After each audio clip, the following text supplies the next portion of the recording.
Hello, class. Today is the 17th of March. It's good old St. Patrick's Day. And it is an E-Day.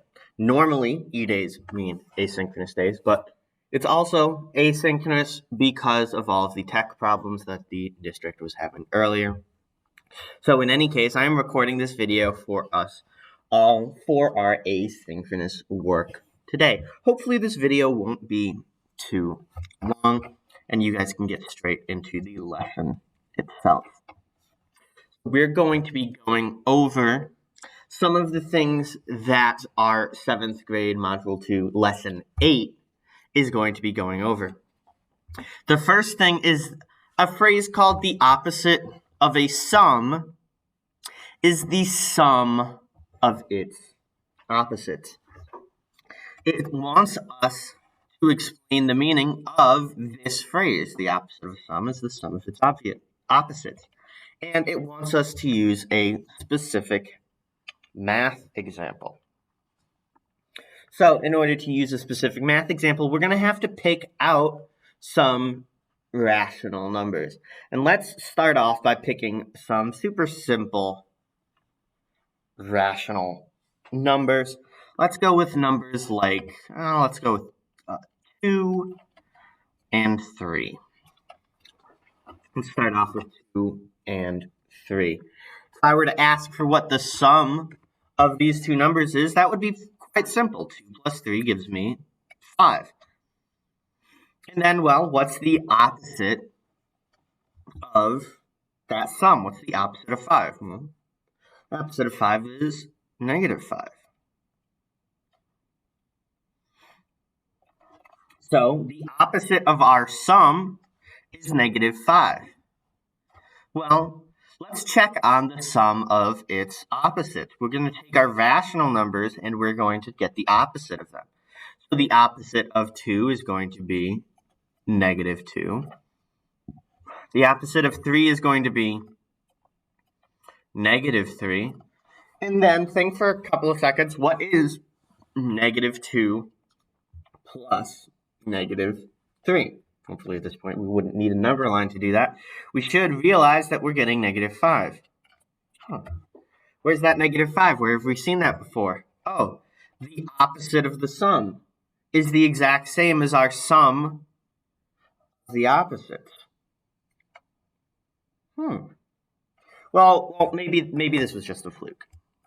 I want to prove this using what if we did a positive number and a negative number as our rational numbers. What if instead of doing 2 plus 3, we did 2 plus, well, maybe negative 4. 2 plus negative 4, I add those together, I'm going to get negative 2. And the opposite of this sum that I just got, well, the opposite of negative 2 is going to be 2. So the opposite of my sum is going to be 2. So we can assume that this box here is going to be 2. But we'll test that just to make sure. The sum of its opposites means I need to take my rational numbers and find the opposite of them. Well, the opposite of positive 2 is negative 2.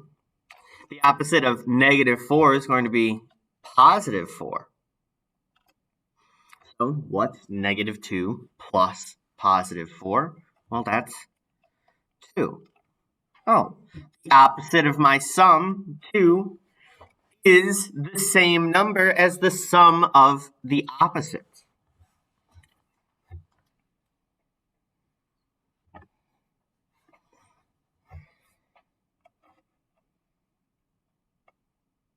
What I could do is I could test this again with 2 negative numbers, but hopefully we can see at this point that it's going to work no matter what. The opposite of my sum is going to be the same as the sum of its opposites, no matter what rational numbers I pick.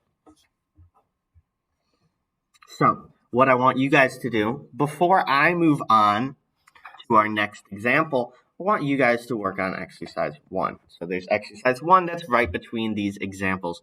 Your work today is going to be working on all of the exercises except for exercise 2. We'll do that one together.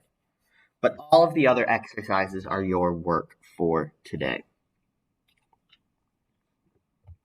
Okay, hopefully you paused the video and did the exercise, and now you're back here with me where we're going to work on example 2, which it tells us, hey, a mixed number is just a sum.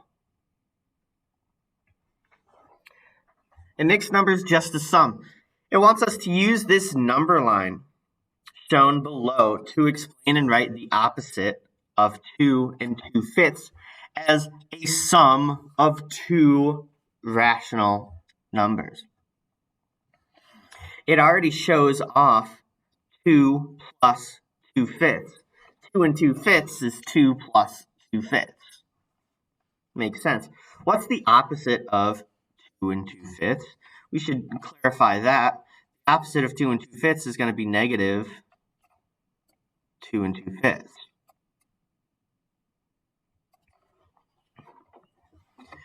But what we've just said is that a mixed number is a sum. So 2 and 2/5 is actually 2 plus 2/5. And we can see how that's illustrated in our number line down here.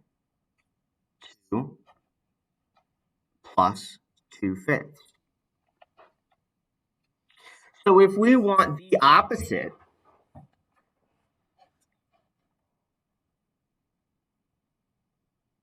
we're going to need to take the opposite of our sum. What was that thing that we just discussed? The opposite of a sum is the sum of its opposites. So if I want to know the opposite, remember a negative sign in front of something just means the opposite of. I want to know the opposite of 2 plus 2/5. That just means that I need to add together negative 2 and negative 2/5. So, negative 2 and 2/5 is equal to negative 2 plus negative 2/5. Now, this is especially important to realize that both my whole number and my fraction are both negatives in this case. They're both going to have the exact same sign.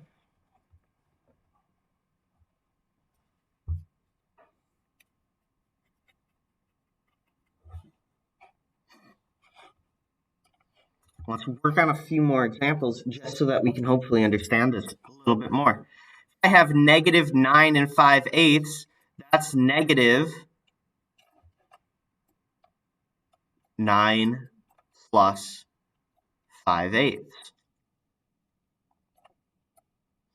Because my 9 and 5/8 is just a sum. It's 9 plus 5/8.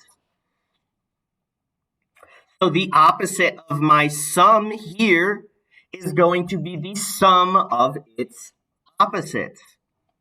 So instead of negative 9 plus 5/8, we're going to do negative 9 plus negative 5/8.